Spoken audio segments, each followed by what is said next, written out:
Imaginemos por un momento crecer junto a un hermano o un amigo cercano, jugar juntos, aprender juntos y madurar juntos. Casi toda la vida esta persona ha estado a nuestro lado y un día este hermano o amigo declara que él es el escogido de Dios. Bueno, para Santiago, el hermano de Jesús, esto no fue una imaginación. En su juventud, él dudó de que Jesús fuera el Salvador, pero posteriormente no solo fue seguidor de Jesús, sino que también fue un líder de la iglesia en Jerusalén y escribió el libro del Nuevo Testamento que lleva su nombre. Esta es la primera lección en nuestra serie La Epístola de Santiago, y la hemos titulado Introducción a la Epístola de Santiago. En esta lección, estudiaremos una serie de cuestiones introductorias que nos permitirán seguir una fiel interpretación de esta parte del Nuevo Testamento. Veremos nuestra introducción a la Epístola de Santiago de dos maneras. Primero, exploraremos el trasfondo del libro, y segundo, examinaremos su estructura y contenido. Comencemos con el trasfondo del libro de Santiago. Con cualquier libro bíblico, es importante entender el contexto que rodea su escritura tanto como sea posible. Los diversos libros de la Biblia fueron escritos en contextos históricos reales, por personas con motivaciones y preocupaciones particulares. Por lo tanto, el estudio de este tipo de cuestiones de trasfondo puede ayudarnos a entender los libros en sí. Cuando consideramos las configuraciones y motivaciones asociadas con el libro de Santiago, estamos mejor equipados para entender lo que la epístola significó cuando fue escrita por primera vez. Y podemos aplicar las palabras de Santiago más efectivamente a nuestras vidas hoy. Para entender el trasfondo de la epístola de Santiago, consideraremos primero la autoría del libro. Después veremos la audiencia original y finalmente examinaremos la ocasión o circunstancias por las que la carta de Santiago fue escrita. Comencemos con la autoría de la epístola de Santiago. Aunque sabemos que el Espíritu Santo inspiró las Escrituras, muchos libros en la Biblia, como la epístola de Santiago, identifican a sus autores humanos. Y al saber más sobre los autores bíblicos, estaremos mejor preparados para entender e interpretar lo que escribieron. Por esta razón, debemos aprender todo lo que podamos acerca de quién escribió la epístola de Santiago. Para investigar la autoría de la epístola de Santiago, consideraremos dos temas. Primero, exploraremos la perspectiva tradicional que dice que Santiago, el hermano más joven de Jesús, escribió la epístola. Y segundo, exploraremos la historia personal del autor. Comencemos observando la perspectiva tradicional sobre estos asuntos. La carta inicia en Santiago capítulo 1, versículo 1, con esta simple declaración: Santiago, siervo de Dios y del Señor Jesucristo, a las 12 tribus que están en la dispersión, salud. Como vemos aquí, la carta claramente identifica a un hombre llamado Santiago como el autor. Pero este saludo no establece con precisión quién era este hombre. Es importante señalar que los nombres de Jacobo, Jacob, Iago, Iago, Santiago, Tiago y Diego son variantes en español del nombre propio Yaakov, siendo Santiago la forma más común en español. En el Nuevo Testamento hay 5 diferentes hombres que tenían el nombre de Santiago, incluyendo 2 de los 12 discípulos. Pero solo 2 de estos 5 hombres podrían haber tenido la suficiente autoridad en la iglesia primitiva para escribir una carta como esta. El primero de estos 2 era Santiago, el hijo de Zebedeo y hermano de Juan. Pero de acuerdo con Hechos capítulo 12, versículo 2, este Santiago fue martirizado por Herodes Agripa I alrededor del año 44 después de Cristo. Como veremos después, hay buenas razones para creer que el libro de Santiago fue escrito después de la muerte de Herodes. Así que es altamente improbable que Santiago, el hijo de Zebedeo, sea el autor. El segundo Santiago era el hermano menor de Jesús. Él también fue líder de la iglesia primitiva en Jerusalén. Este Santiago fue el más prominente de los 2 y al que la mayoría de los teólogos le han atribuido más la epístola a través de los siglos. Existe gran apoyo hacia la perspectiva tradicional que afirma que Santiago, el hermano de Jesús, escribió la epístola, pero también hay algunas objeciones. Comencemos con el apoyo para esta perspectiva. En primer lugar, en el capítulo 1, versículo 1, el escritor no da ninguna credencial más allá de decir que él es un siervo de Dios y del Señor Jesucristo. Él simplemente asumió que solo con su nombre sería reconocido y tendría suficiente autoridad. Y basado en esa autoridad, su carta contiene fuertes mandamientos, uno tras otro. Entonces, este saludo de apertura establece un fuerte apoyo para Santiago, el hermano de Jesús, debido a su posición en la iglesia primitiva de Jerusalén. Bueno, en los días de la iglesia apostólica, toda la cuestión de la autoridad era muy importante. ¿Quién tenía la autoridad para enseñar y dirigir esta nueva comunidad de seguidores de Jesucristo?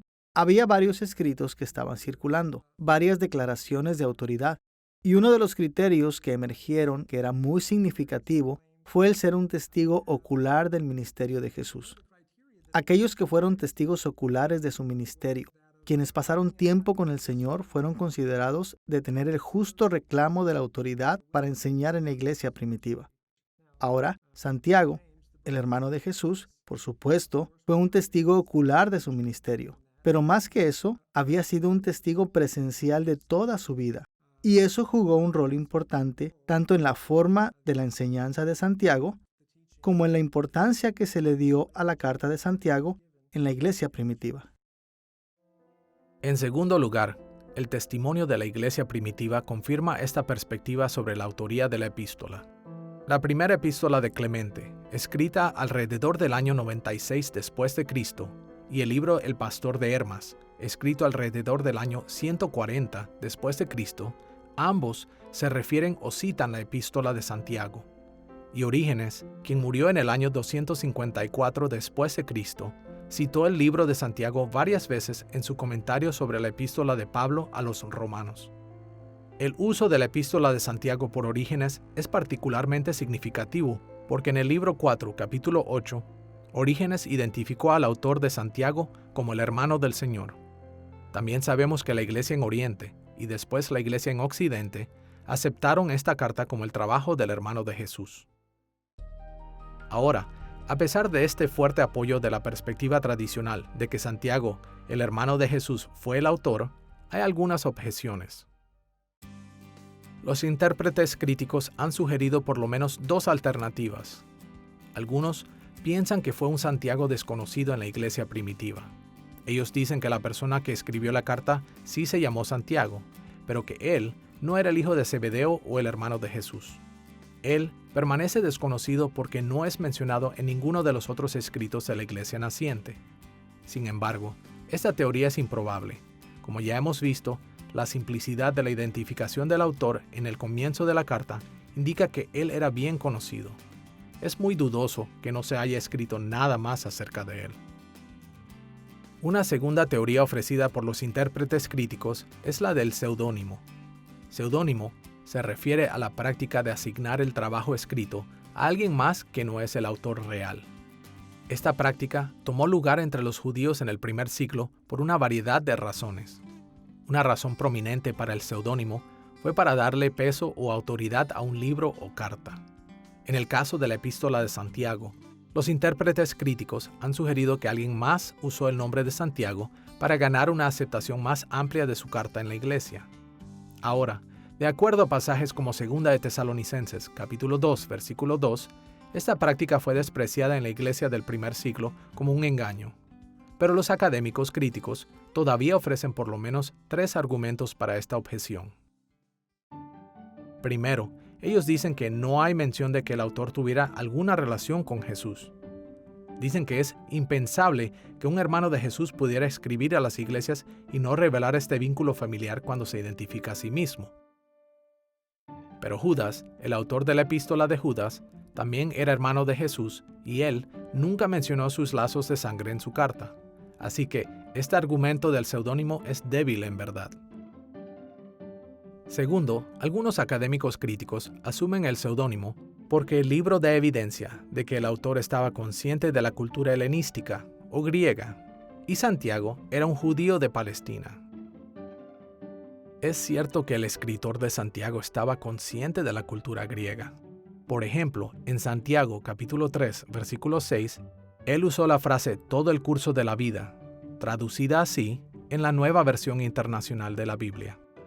Esta frase fue comúnmente usada en la filosofía y religión griega. Pero en el tiempo en que la carta de Santiago fue escrita, muchos judíos bien educados en Palestina tenían un buen conocimiento de la filosofía y religión helenística. Adicionalmente, mientras el griego de la epístola de Santiago es más sofisticado que lo que podemos encontrar en otras partes del Nuevo Testamento, no es de ninguna manera el griego más sofisticado en el Nuevo Testamento. De hecho, la carta es muy similar en estilo a libros como el Testamento de los 12 Patriarcas y otros escritos judíos helenísticos de ese tiempo. Un tercer argumento para el seudónimo apunta hacia las inconsistencias con el marco teológico de la Epístola de Santiago en los libros de Hechos y Gálatas. Este punto de vista sugiere que algunas de las ideas expresadas en la Epístola de Santiago no concuerdan con los puntos de vista teológicos atribuidos a Santiago en estos otros libros del Nuevo Testamento. Por ejemplo, intérpretes críticos señalan a pasajes como Hechos, capítulo 21, versículos 17 al 25, y Gálatas, capítulo 2, versículo 12. Ellos argumentan que, en estos versículos, Santiago parece ser el portavoz de una postura judía cristiana conservadora de la ley. Pero en Santiago capítulo 1, versículo 25, y en el capítulo 2, versículo 12, el autor parece tomar un punto de vista un tanto indulgente de la ley, llamándola la ley que da libertad. Pero esas diferencias no son tan grandes como los académicos críticos las hacen ver. En una revisión más detallada, los versículos citados en Hechos y Gálatas no proyectan un punto de vista judío-cristiano extremo, y la posición de Santiago sobre la ley es actualmente consistente con su teología en Hechos y Gálatas. Como podemos ver, los argumentos en contra de que Santiago es el autor de este libro son bastante débiles. Los argumentos a favor de la autoría de Santiago son mucho más convincentes, y por causa de esto, la mayoría de los académicos evangélicos correctamente afirman que Santiago, el hermano de Jesús, fue el autor de la carta que lleva su nombre. Ya que hemos considerado la autoría de la epístola de Santiago, observando la perspectiva tradicional, ahora veamos más de cerca la historia personal de Santiago. Mateo capítulo 13, versículo 55, identifica a Santiago como uno de los hijos de María y uno de los medios hermanos de Jesús. Esta conexión familiar puede explicar las muchas similitudes entre la epístola de Santiago y las enseñanzas de Jesús registradas en los evangelios. Pero las escrituras dejan claro que cuando Santiago y sus otros hermanos estaban creciendo, ellos no reconocieron quién realmente era su hermano mayor. Como Juan capítulo 7, versículo 5 nos dice, ni aun sus hermanos creían en él. Pero, en algún momento de su vida, Santiago llegó a tener una fe salvadora en Jesús como su Señor. De hecho, Santiago ascendió a tal grado en la iglesia primitiva que Pablo lo llamó en Gálatas capítulo 2, versículo 9, uno de los pilares de la iglesia.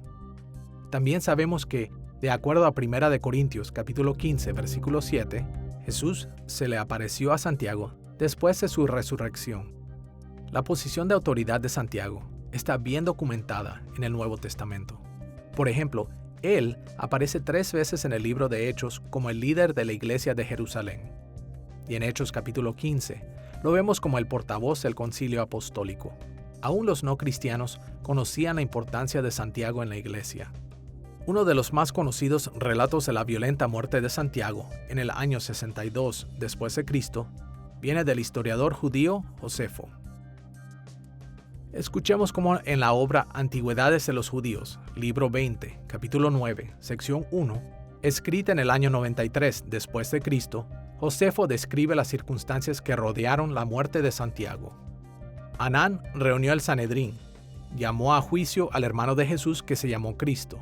Su nombre era Jacobo, y con él hizo comparecer a varios otros. Los acusó de ser infractores a la ley y los condenó a ser apedreados. Mientras crecía, Santiago probablemente no había entendido quién era realmente su hermano mayor. Pero podemos ver por el relato de Josefo y por las escrituras y otros registros históricos que después en su vida adulta, Santiago tuvo un compromiso inquebrantable con Jesús como el Cristo. Como Eusebio escribió en su Historia Eclesiástica, libro 2, capítulo 23, citando al antiguo historiador cristiano Hegesipo, Santiago fue un testigo verdadero para los judíos y griegos de que Jesús es el Cristo. Ahora que hemos considerado el trasfondo de la epístola de Santiago, observando algunos temas alrededor de la autoría, exploremos a la audiencia original de esta carta. Los teólogos invierten grandes cantidades de tiempo y de energía tratando de aprender lo más posible acerca del autor de un libro en particular. Pero la identidad de la audiencia original es de igual importancia. Si queremos interpretar correctamente lo que el escritor bíblico estaba diciendo, nos ayuda a saber quiénes eran los lectores originales del escritor y qué estaban enfrentando en ese momento en particular de la historia. Como vimos anteriormente, en Santiago capítulo 1, versículo 1, Santiago identifica a sus lectores como las 12 tribus que están en la dispersión. Esto parece ser una referencia a los judíos quienes vivían fuera de Israel. Y en el capítulo 2, versículo 1, Santiago se dirige a su audiencia como: Hermanos míos, que vuestra fe en nuestro glorioso Señor Jesucristo. Juntos, estos versículos nos indican que la audiencia original de la epístola de Santiago estaba formada, primeramente, de judíos cristianos quienes vivieron fuera de Palestina. En varias ocasiones en su libro, Santiago se dirigió afectuosamente a su audiencia como hermanos. Pero, ¿cómo Santiago, quien vivía en Jerusalén, conocía tan bien a su audiencia como para hablarles de esta manera? Bueno, en Hechos capítulo 8, versículos 1 al 4, aprendemos que, en la ola de persecución después del martirio de Esteban, los miembros de la iglesia fueron esparcidos por toda Judea y Samaria. Es posible entonces que Santiago, como el líder de la iglesia de Jerusalén, estaba escribiendo a estos miembros dispersos de las 12 tribus. Pero, aun si la epístola no fuera dirigida a estos creyentes específicamente, parece que la audiencia de Santiago estaba compuesta de judíos cristianos en circunstancias similares. El vocabulario que Santiago usó también sostiene la idea de que los lectores originales fueron judíos seguidores de Jesús. Por ejemplo, en el capítulo 2, versículo 2, Santiago escogió la palabra sunagoge o sinagoga para describir las reuniones de su audiencia. Esta era una manera típica para referirse a las reuniones judías. Y en el capítulo 5, versículo 4, Santiago usó la frase Señor Todopoderoso o Kurios Sabaoth. Esta frase viene de un nombre común del Antiguo Testamento para el Dios de Israel, Yahweh Sabaoth. Este tipo de lenguaje tiene mucho más sentido si los receptores tienen raíces judías fuertes. Conocer el trasfondo de la audiencia de la epístola de Santiago es extremadamente importante porque nos ayuda a establecer el cómo entender el mensaje que él está tratando de expresar a su audiencia. Esta audiencia es una comunidad judía, portadores de una larga tradición del Torá de Moisés, el mensaje de los profetas y los escritos. Santiago se basa en esta rica tradición cuando habla con ellos acerca de la vida de fe, la vida sabia, y ellos necesitan entender cómo aplicarlo a sus propias vidas a la luz de la resurrección de Jesucristo. Ahora, cuando decimos que Santiago está escribiendo a judíos cristianos, no queremos decir que no había creyentes gentiles en las iglesias a las que Santiago se dirigió. Ya en Hechos, capítulo 8, sabemos de la conversión del etíope, y como aprendemos en Hechos capítulo 10, había muchos gentiles, temerosos de Dios, convertidos al judaísmo, quienes asistían a las sinagogas. Por lo tanto, no debe sorprendernos el encontrar por lo menos algunos creyentes gentiles en las iglesias también. Incluso, de acuerdo a Romanos capítulo 9, versículo 8, los creyentes gentiles eran considerados como descendientes de Abraham, e idealmente ellos eran considerados como parte de las 12 tribus de Israel como cualquiera que fuera judío por linaje. Hemos observado el trasfondo de la epístola de Santiago, considerando su autoría y audiencia original. Ahora estamos listos para examinar la ocasión o circunstancias de su escritura. Exploraremos la ocasión de la escritura del libro de Santiago en 3 pasos. Primero, veremos la ubicación tanto del autor como la de la audiencia. Segundo, consideraremos la fecha de composición. Y tercero, pensaremos acerca del propósito de la epístola de Santiago. Comencemos viendo la ubicación del autor y de la audiencia de esta carta. La ubicación del autor no es difícil de discernir. Tanto el Nuevo Testamento y los padres de la iglesia primitiva sugieren que Santiago vivió su vida de ministerio en Jerusalén y permaneció en Jerusalén hasta que fue martirizado en el año 62 después de Cristo. Por este motivo, no hay razón para pensar que él escribió la epístola desde cualquier otro lugar. La ubicación de la audiencia original es también algo simple. Como hemos mencionado, los que recibieron la carta eran mayormente creyentes judíos, quienes estaban dispersos a través de Judea y Samaria después de la muerte de Esteban. Hechos capítulo 11, versículo 19, nos dice que estos creyentes desplazados viajaron hasta Fenicia, Antioquía y Chipre en busca de un lugar seguro para vivir. No podemos estar seguros de que Santiago escribió a los creyentes en estos lugares específicos. Sin embargo, basados en el saludo inicial de Santiago a las 12 tribus dispersas entre las naciones, estas áreas son fuertes posibilidades para la ubicación de la audiencia original de Santiago. Pensamos que estas tribus están verdaderamente dispersas, que es muy probable que Santiago estuviera escribiendo a los feligreses de Jerusalén que fueron esparcidos en Fenicia, Chipre y Antioquía por la persecución después del martirio de Esteban, como si fueran sus propios feligreses. Y creo eso porque él, sorprendentemente, no nos da teología, o al menos no de manera obvia. Él no habla en términos de la estructura del Evangelio. Hay bastantes cosas que él no menciona. Y como pastor, pienso, probablemente él ya cubrió estas cosas antes en su ministerio y ahora le está hablando a su bien conocida audiencia en la manera en la que un pastor lo haría. Esto afecta nuestra noción acerca de Santiago. Al ver esta audiencia dispersa que está bajo su ministerio, vemos cómo él escribe en ese sentido. Teniendo en mente este primer aspecto de la ocasión o circunstancias de la epístola de Santiago, la ubicación del autor y su audiencia, ahora consideremos la fecha de la composición de la carta. Las fechas más tempranas y más tardías para esta carta son bastante fáciles de establecer.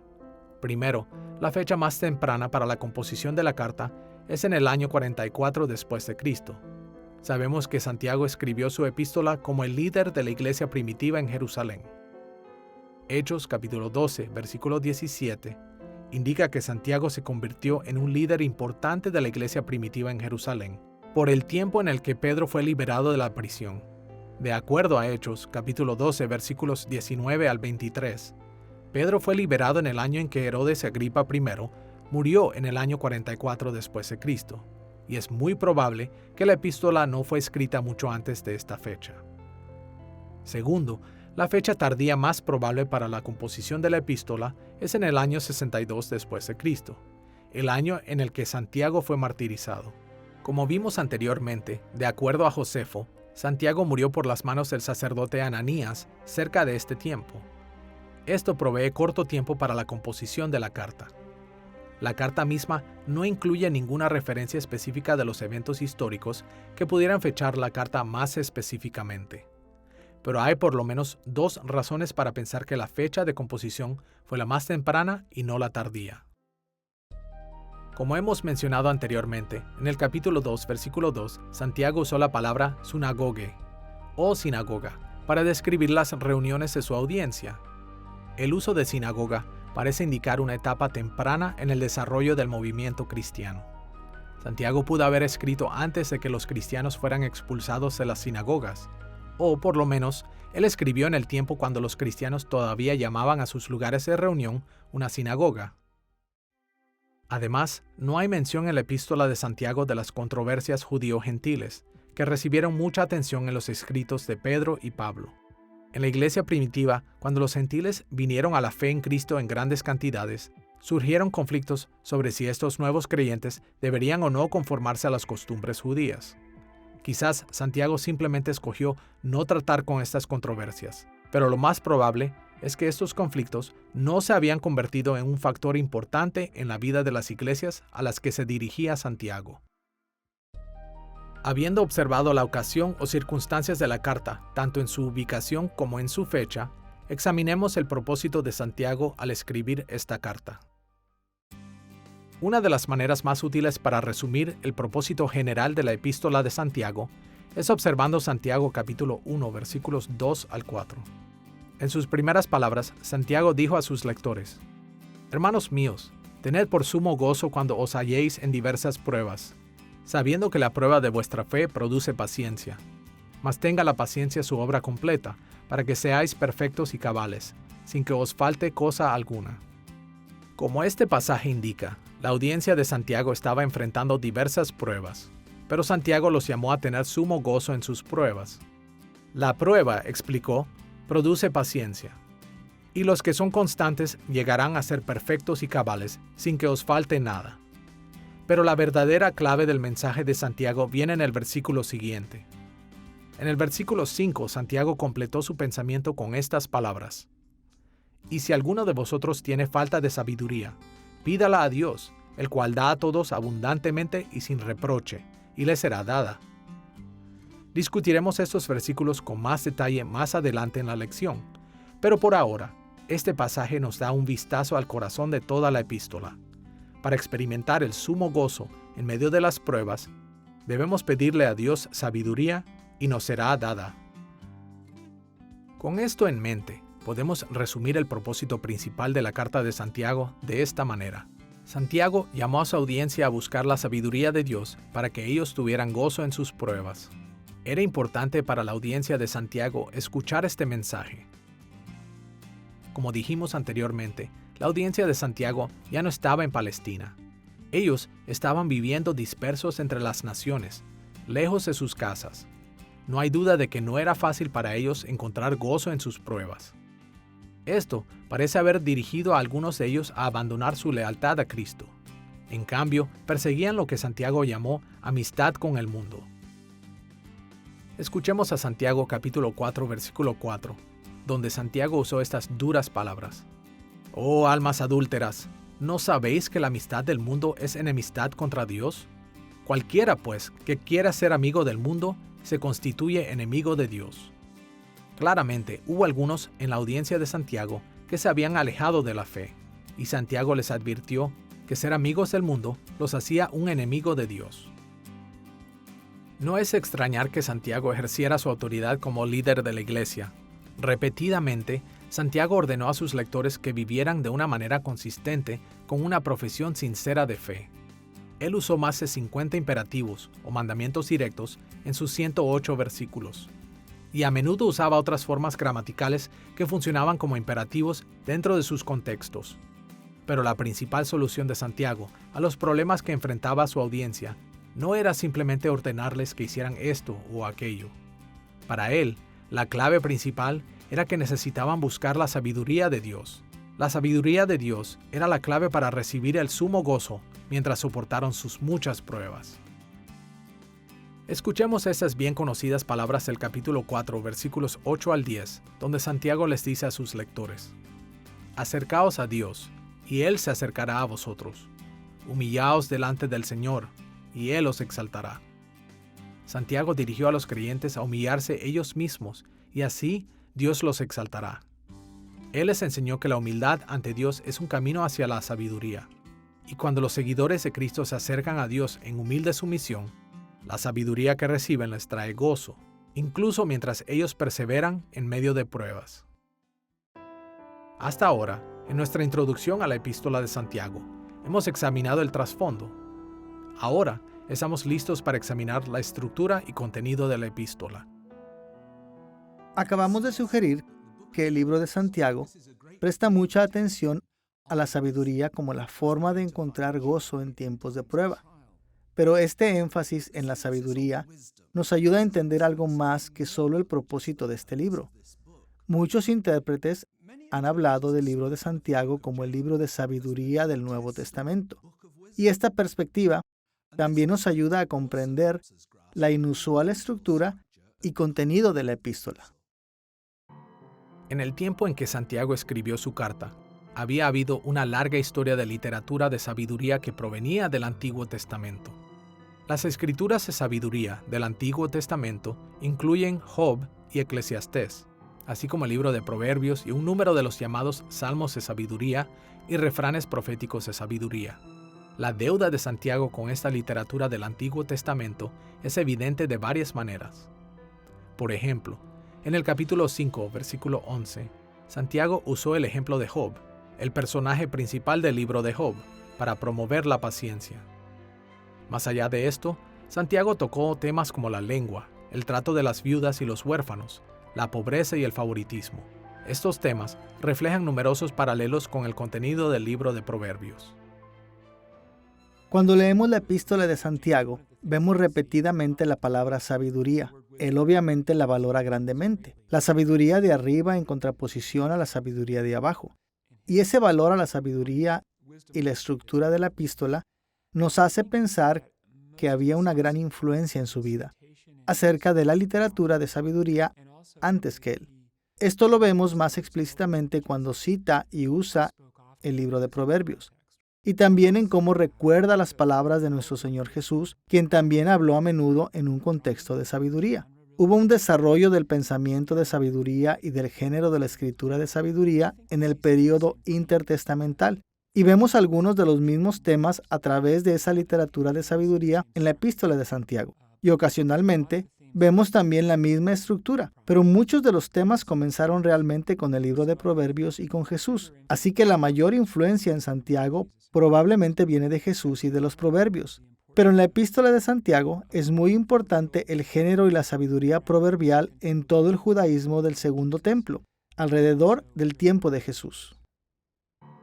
La carta de Santiago también refleja el contenido de libros de sabiduría influyentes fuera de las Escrituras, como el libro de sabiduría de Salomón y el libro de la sabiduría de Jesús, hijo de Sirac, también conocido simplemente como Sirac o libro del eclesiástico.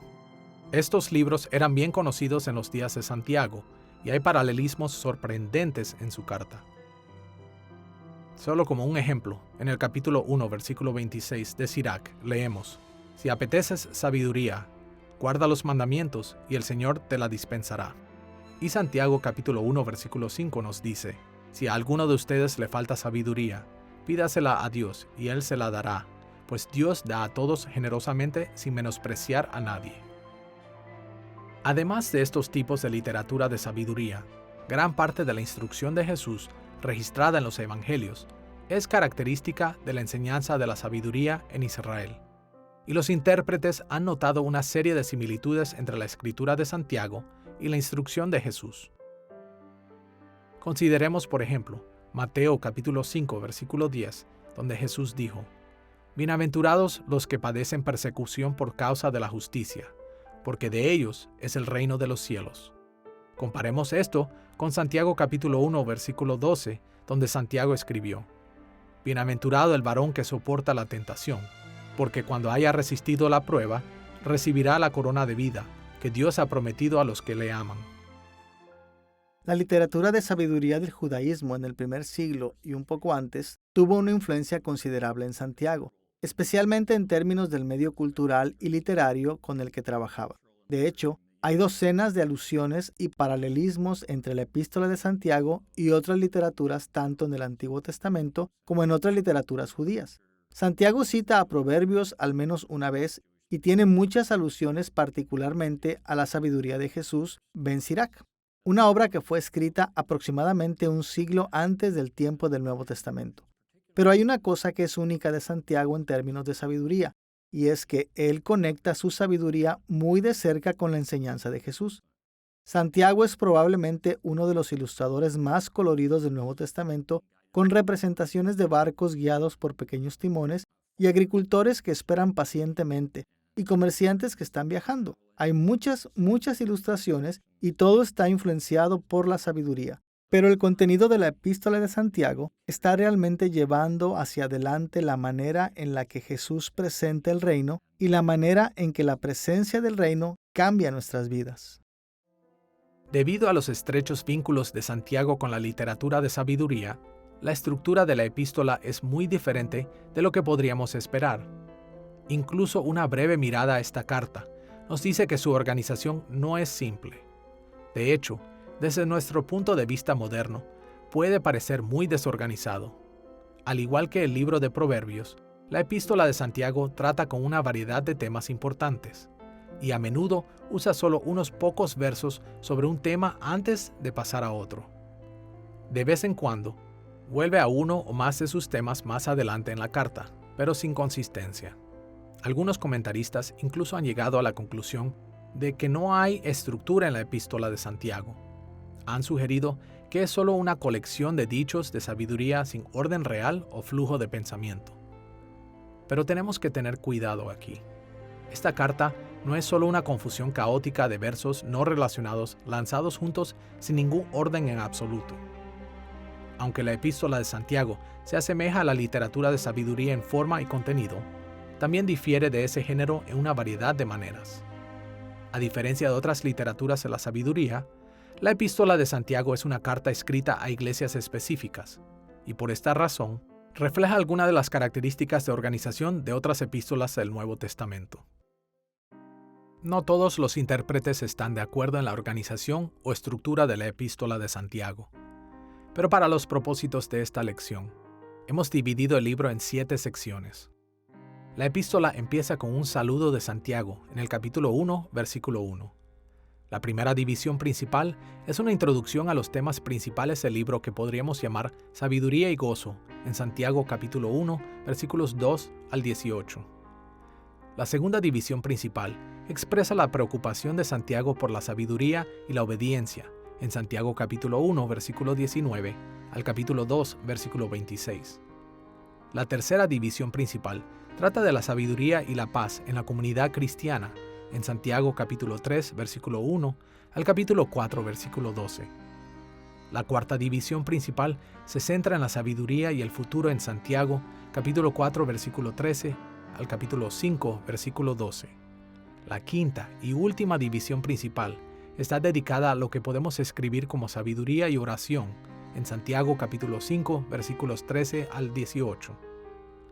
Después de esas 5 divisiones principales, hay una exhortación final en el capítulo 5, versículos 19 y 20. Veamos a cada una de estas divisiones, comenzando con el saludo en Santiago, capítulo 1, versículo 1. Escuchemos otra vez el capítulo 1, versículo 1, el corto saludo de Santiago. Santiago, siervo de Dios y del Señor Jesucristo, a las 12 tribus que están en la dispersión, salud. No debemos omitir la forma en la que Santiago se describió aquí. Él se llamó a sí mismo siervo de Dios y del Señor Jesucristo. Santiago podría haberse presentado como el líder de la iglesia o incluso como el hermano de Jesús. En su lugar, eligió hacer el punto de que él era el siervo de Dios y Cristo. Esta doble referencia puede ser la declaración personal de humildad de Santiago, tema que él aborda más adelante en el libro. Aquí, él ejemplificó esa humildad dejando claro que él era el siervo de su hermano Jesús. Después del saludo, la primera división principal se centra en lo que hemos llamado sabiduría y gozo. Santiago escribió su carta a los cristianos que habían sido expulsados de Jerusalén y estaban dispersos por el mundo mediterráneo.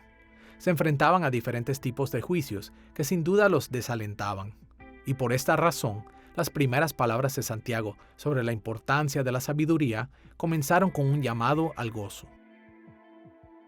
Escuchemos otra vez en Santiago capítulo 1, versículo 2, donde Santiago le dice a su audiencia: Hermanos míos, tened por sumo gozo cuando os halléis en diversas pruebas.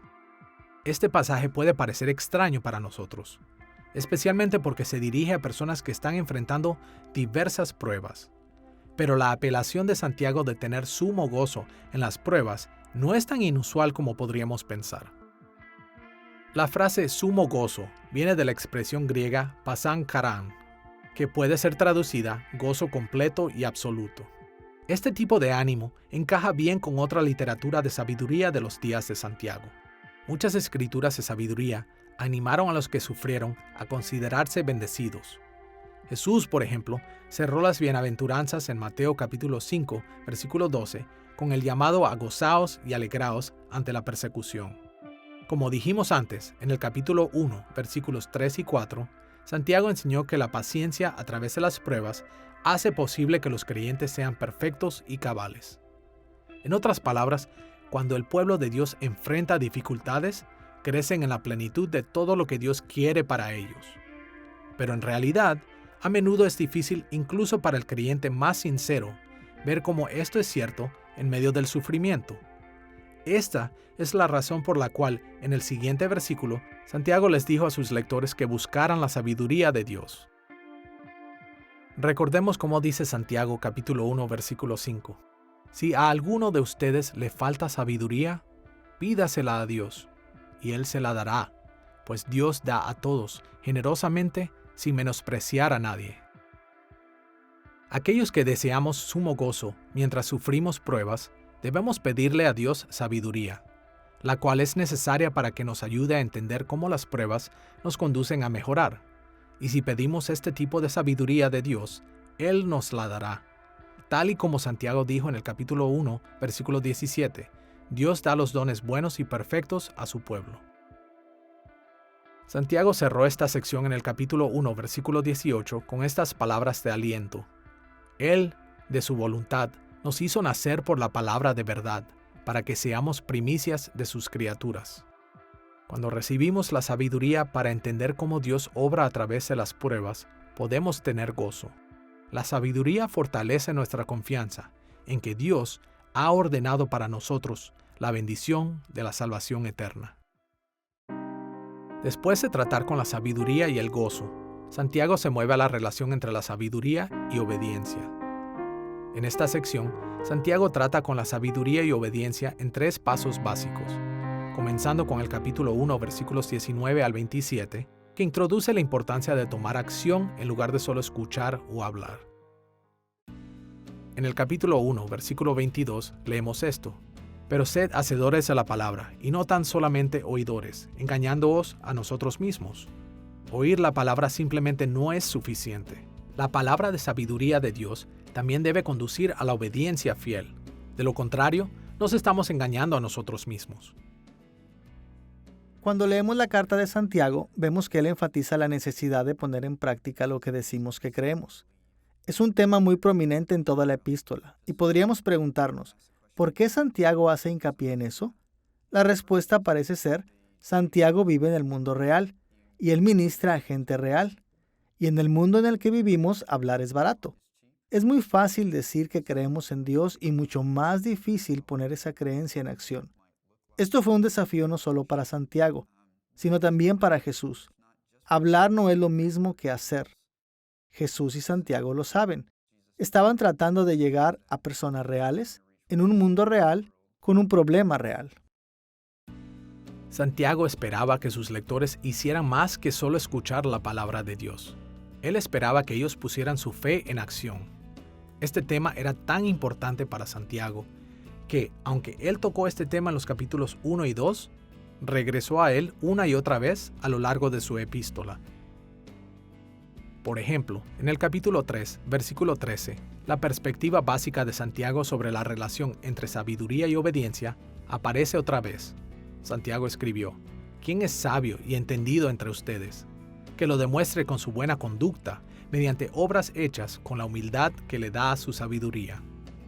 Como indica este versículo, la sabiduría y el entendimiento de los propósitos de Dios en las pruebas y sufrimientos no es un mero asunto intelectual. Aquellos que tienen estos dones lo demostrarán con su buena conducta, mediante obras hechas con la humildad dadas por la sabiduría de Dios. Así, en el capítulo 1, versículo 27, Santiago cierra esta sección sobre la necesidad de actuar, resumiendo la piedad verdadera o religión de esta manera. La religión pura y sin mácula delante de Dios el Padre es esta: visitar a los huérfanos y a las viudas en sus tribulaciones y guardarse sin mancha del mundo. Santiago habla muy francamente de la religión, lo que él llama pura y sin mácula. Esto es, cuidar a los huérfanos y las viudas en sus tribulaciones y guardarse sin mancha del mundo. Y en nuestra cultura, que es tan materialista en muchos sentidos, son dos caras de la misma moneda. Y una de las maneras en que somos contaminados por el mundo es el no cuidar a los pobres que nos rodean, o atribuir su pobreza a algo en ellos y no mirar las causas sistemáticas de eso, o vernos a nosotros mismos, que tenemos recursos, como significando que de alguna manera somos superiores, o tenemos la bendición de Dios y la gente pobre no. Cuando la realidad es que muchas veces lo que encontramos es que la fe de los pobres es más fuerte y más auténtica que la gente que no ha sufrido las mismas cosas que ellos. Siguiendo este llamado introductorio a la acción, Santiago elaboró la conexión entre la sabiduría y obediencia, enfocándose en el problema del favoritismo en el capítulo 2, versículos 1 al 13. Algunas personas dentro de la audiencia de Santiago aparentemente habían estado mostrando preferencia a los ricos y descuidando a los pobres. Y en esta sección, Santiago dirigió este problema llamándolos a poner atención a lo que él llamó la ley real. En el capítulo 2, versículo 8, Santiago dijo: Si en verdad cumplís la ley real, conforme a la Escritura, amarás a tu prójimo como a ti mismo. Bien hacéis. Esencialmente, descuidar a los pobres a favor de los ricos es fallar a amar a tu prójimo. Y Santiago enseñó que ellos debían evitar el pecado del favoritismo, manteniendo la ley real. Vemos en las enseñanzas de Santiago sobre los ricos y su relación con los pobres un verdadero reflejo de la enseñanza del Salvador en Lucas capítulo 16. En el capítulo 2 de Santiago, él habla de cómo ellos no saben que Dios ha escogido a los pobres que le aman para ser herederos de su reino. A los ricos se les muestra parcialidad cuando llegan a las reuniones cristianas. Se les muestra respeto. Les decimos: puedes tomar mi asiento, puedes tener el mejor asiento en la asamblea. Y Santiago advierte a aquellos que están actuando de esa manera, recordándoles que los pobres tienen una posición plena en el reino de Dios, derechos plenos de herencia, y por lo tanto, se les debe mostrar dignidad y respeto, así como una plena membresía también entre el pueblo de Dios. Como hemos visto, el libro de Santiago tiene un enfoque muy positivo sobre la ley de Dios. En el punto de vista de Santiago, la ley nos enseña a cuidarnos unos a otros, a tener compasión de los pobres, evitar el favoritismo y cosas por el estilo. Pero este punto de vista positivo puede ser mal usado si no somos cuidadosos. Los cristianos modernos generalmente señalan cómo la ley de Dios ha sido utilizada en vano, como una manera de tratar de justificarnos a nosotros mismos ante Dios por nuestras propias acciones justas. Y tenemos razón al rechazar este abuso de la ley de Dios. Pero por el contrario, el libro de Santiago destaca una faceta diferente de la ley. Santiago enseñó que, aunque nadie puede ser justificado por la ley de Dios es nuestra fuente de sabiduría, y debemos vivir en obediencia a ella. Por supuesto, no obedecemos como si estuviéramos viviendo en el Antiguo Testamento. Debemos siempre aplicar la ley de Dios a la luz de Cristo y a las enseñanzas del Nuevo Testamento. Pero aquellos que han creído en Cristo para su salvación obedecen la ley por gratitud a Dios, porque es la revelación de la sabiduría de Dios. En esta escena, Santiago hace eco al Salmo 19, versículo 7, donde leemos esto: La ley de Jehová es perfecta, que convierte el alma. El testimonio de Jehová es fiel, que hace sabio al sencillo. Después de introducir la importancia de la acción en respuesta a la palabra de sabiduría y de resistirse al favoritismo al obedecer la ley real de Dios, Santiago se refirió a la relación entre la fe y la obediencia, en el capítulo 2, versículos 14 al 26. En el capítulo 2, versículo 14, Santiago planteó esta pregunta: Hermanos míos, ¿de qué aprovechará si alguno dice que tiene fe y no tiene obras? ¿Podrá la fe salvarle? Santiago respondió a esta pregunta con un resonante no. Lo hizo de varias maneras. Primero, él señaló que incluso el diablo cree cosas verdaderas acerca de Dios, pero no le hace ningún bien. Luego señaló cómo la fe de Abraham lo llevó a la obediencia. Y describió cómo Rahab demostró su fe a través de buenas obras. Así, en el capítulo 2, versículo 26, Santiago llegó a esta bien conocida conclusión: porque como el cuerpo sin espíritu está muerto, así también la fe sin obras está muerta. De acuerdo a Santiago, tener las creencias correctas no es suficiente. Una fe que no se muestra a sí misma en obediencia está muerta, no es una fe salvadora. Después de exhortar a su audiencia a vivir una vida de obediencia, Santiago enfoca su atención en la relación entre sabiduría y paz entre los seguidores de Cristo. Escuchemos la pregunta de Santiago en el capítulo 4, versículo 1. ¿De dónde vienen las guerras y los pleitos entre vosotros? Aunque este versículo está en medio de la sección, en una variedad de formas, la sección entera trata con esta pregunta. En esta sección, Santiago señaló 3 temas principales asociados con la sabiduría y la paz entre los creyentes. Primero, en el capítulo 3, versículos 1 al 12, Santiago se enfoca en la lengua, o nuestro uso de las palabras. En el capítulo 3, versículos 4 y 5, Santiago comparó la lengua con un timón de un barco. Él lo explicó de esta manera. Las naves, aunque tan grandes y llevadas de impetuosos vientos, son gobernadas con un muy pequeño timón. Así también la lengua es un miembro pequeño, pero se jacta de grandes cosas. Después, en el versículo 6, fue aún más lejos, diciéndole a su audiencia, y la lengua es un mundo de maldad entre nuestros miembros y contamina todo el cuerpo, e inflama la rueda de la creación, y ella misma es inflamada por el infierno. La advertencia de Santiago contra la capacidad de la lengua para la maldad es muy similar a lo que encontramos en el libro de Proverbios. Proverbios también trata en varias ocasiones con los peligros asociados con la lengua o el habla.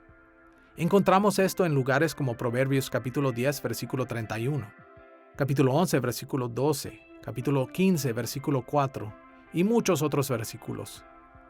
Tanto la epístola de Santiago y Proverbios señalan que las palabras pueden dirigir a todo tipo de problemas entre el pueblo de Dios. Para evitar conflictos y vivir en paz, debemos controlar nuestra lengua. Cuando leemos el libro de Santiago, probablemente recordamos las palabras de Jesús cuando dice, de la abundancia del corazón habla la boca. A medida que Santiago reflexiona en las palabras de Jesús y provee instrucciones para la iglesia, cómo debemos vivir a la luz de la venida de Cristo y en anticipación de su futuro regreso, una de las maneras que Santiago nos da para medir nuestros corazones es enfocarnos en nuestras palabras. Él ve las palabras de una persona, la lengua, que es una abreviación de palabras, como un barómetro de todo el ser moral de una persona. Nos da la temperatura de nuestro corazón, por así decirlo. Y así, como Jesús dice, de la abundancia del corazón habla la boca.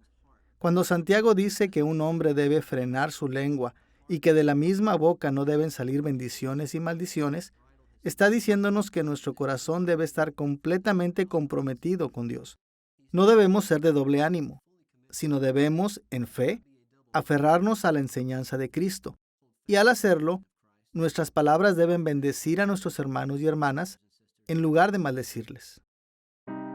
El segundo tema ligado a la sabiduría y la paz involucra 2 tipos de sabiduría. Encontramos esto en el capítulo 3, versículos 13 al 18. En Santiago, capítulo 3, versículos 14 al 17, leemos estas palabras. Pero si tenéis celos amargos y contención en vuestro corazón, esta sabiduría no es la que desciende de lo alto, sino terrenal, animal, diabólica. Pero la sabiduría que es de lo alto es primeramente pura, después pacífica, amable, benigna, llena de misericordia y de buenos frutos, sin incertidumbre ni hipocresía. Como vemos aquí, para explicar la relación entre la sabiduría y la paz, Santiago distingue entre la sabiduría terrenal, incluso diabólica, y la sabiduría que es de lo alto. La sabiduría terrenal nos lleva a los celos amargos y a la contención, pero la sabiduría de Dios trae paz en la comunidad cristiana. Santiago llamó a sus lectores a dejar sus disputas y peleas. Explicó que cuando nos aferramos a nuestros deseos egoístas, no puede haber paz entre nosotros. Él enseñó que la sabiduría mundana conduce solamente al desorden y prácticas malvadas. Así que Santiago instruyó a sus lectores a confiar en la sabiduría que viene de Dios. Cuando hacemos esto, encontramos paz. Como Santiago lo puso en el capítulo 3, versículo 18, y el fruto de justicia se siembra en paz para aquellos que hacen la paz. El tercer tema en esta sección, en el capítulo 4, versículos 1 al 12, ve a la sabiduría y a la paz en relación con el conflicto interno que los seguidores de Cristo experimentan. Santiago remontó la lucha entre los cristianos y los deseos egoístas, los motivos erróneos y el descontento interno. Desde el punto de vista de Santiago, los malos deseos dentro de su audiencia han causado gran daño en la comunidad cristiana. Ellos estaban gobernados por sus deseos y por causa de esto peleaban, codiciaban e incluso se destruían unos a otros. Así que Santiago severamente les dijo lo que ellos deben hacer para traer la paz. En el capítulo 4, versículos 7 al 10, Santiago dijo: «Someteos, pues, a Dios, acercaos a Dios, y Él se acercará a vosotros. Humillaos delante del Señor, y Él os exaltará». Solo la humilde sumisión a Dios puede poner fin a sus disputas y peleas y darles paz unos con otros. Ahora, consideremos las relaciones entre la sabiduría y el futuro. La discusión de Santiago de la sabiduría y el futuro puede ser dividida en 3 partes. La primera parte se encuentra en el capítulo 4, versículos 13 al 17, y trata con aquellos que estaban haciendo planes para el futuro, como si Dios no estuviera en control. Estos versículos indican que muchos en la audiencia de Santiago estaban tratando de determinar su propio futuro. Ellos se enfocaron en acumular riqueza y se jactaban de lo que harían y a dónde irían. En respuesta a esto, Santiago les recordó que sus vidas eran efímeras. No era posible que supieran cuál sería su futuro. Escuchemos el capítulo 4, versículos 15 y 16, donde Santiago les dijo: «En lugar de lo cual deberíais decir, si el Señor quiere, viviremos y haremos esto o aquello. Pero ahora os jactáis en vuestras soberbias. Toda jactancia semejante es mala. Solo Dios controla el futuro, y aquellos que son sabios reconocerán esto». En la segunda parte de esta sección, Santiago puso atención a la sabiduría y al futuro en una manera ligeramente diferente. En el capítulo 5, versículos 1 al 6, advirtió contra la acumulación de la riqueza debido al futuro día del juicio. Santiago habló extensamente acerca del trato a los pobres en muchos lugares, y repetidamente condenó a los ricos por aprovecharse de los menos afortunados. En estos versículos, Santiago advirtió fuertemente a los ricos que habían ganado riqueza a expensas de los pobres, y les informó que pronto sufrirían por ello. Como él lo dice en el capítulo 5, versículo 3, «Vuestro oro y plata están enmohecidos, y su moho testificará contra vosotros, y devorará del todo vuestras carnes como fuego. Habéis acumulado tesoros para los días postreros». Como este pasaje indica, acumular riquezas a expensas de otros traerá severo juicio. Las palabras de Santiago han de haber sido sorprendentes para muchos de los judíos que las escucharon. Él revierte la comprensión que muchos tenían en Israel acerca de la relación entre los ricos y los pobres, llamando a los pobres bendecidos. Él advierte a los ricos que estén listos para arrepentirse y esperar juicio. La base para ese juicio es que ellos estaban acumulando sus riquezas, y si hemos sido bendecidos con riquezas, la voluntad de Dios es que la compartamos con nuestros vecinos, utilizarla para bendecirlos. Pero ellos estaban acumulando sus riquezas para sí mismos. Estaban defraudando a sus trabajadores al no pagarles un salario justo. La riqueza es un don de Dios que debe ser usado como Dios quiere, no para nosotros mismos, sino para nuestro prójimo. En otras palabras, cada negocio debe guiarse por el principio: ama a tu prójimo como a ti mismo.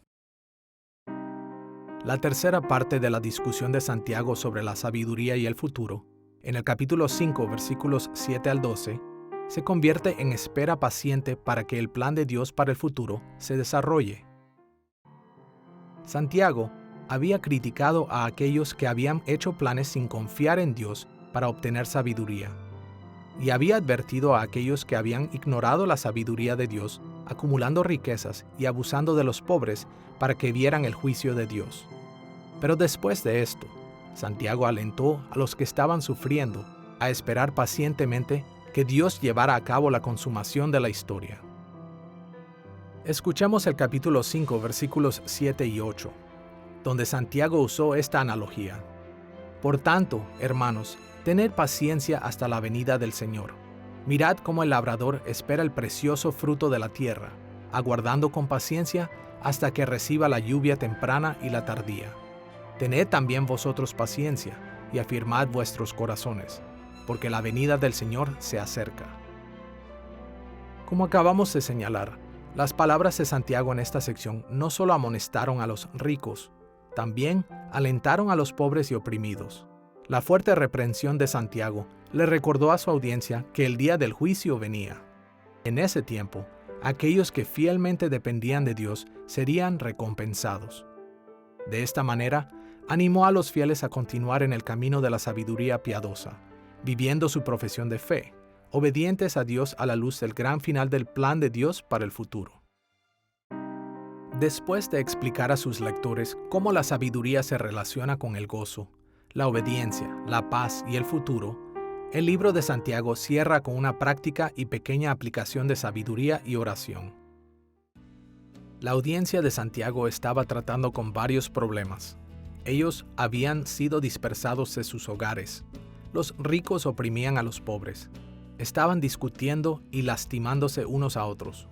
Muchos, al parecer, estaban siendo gobernados por sus deseos egoístas, y se les hacía difícil vivir de maneras que correspondían a su profesión de fe.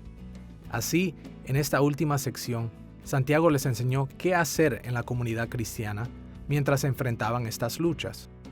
De manera similar a lo que había enseñado al principio de la epístola, aquí Santiago les instruyó a que se dedicaran a la oración. En tiempos de prueba o gozo, cuando tratamos con la enfermedad, aún la enfermedad causada por el pecado del individuo, aquellos que tienen sabiduría orarán. Escuchemos el capítulo 5, versículos 13 y 14, donde Santiago les dijo a sus lectores: ¿Está alguno entre vosotros afligido? Haga oración. ¿Está alguno alegre? Cante alabanzas.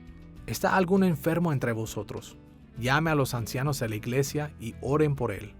Claramente, Santiago esperaba que sus lectores se acercaran a Dios en busca de sabiduría en cada situación. La razón de esto está suficientemente clara en el versículo 16, donde Santiago dijo: La oración eficaz del justo puede mucho. Después de finalizar el cuerpo principal de su epístola con su llamado a la paciencia y a la oración en las pruebas, Santiago terminó la carta con una exhortación. En el capítulo 5, versículos 19 y 20, Santiago instó a su audiencia a cuidarse unos a otros y a traer de vuelta a los que se habían alejado de la verdad.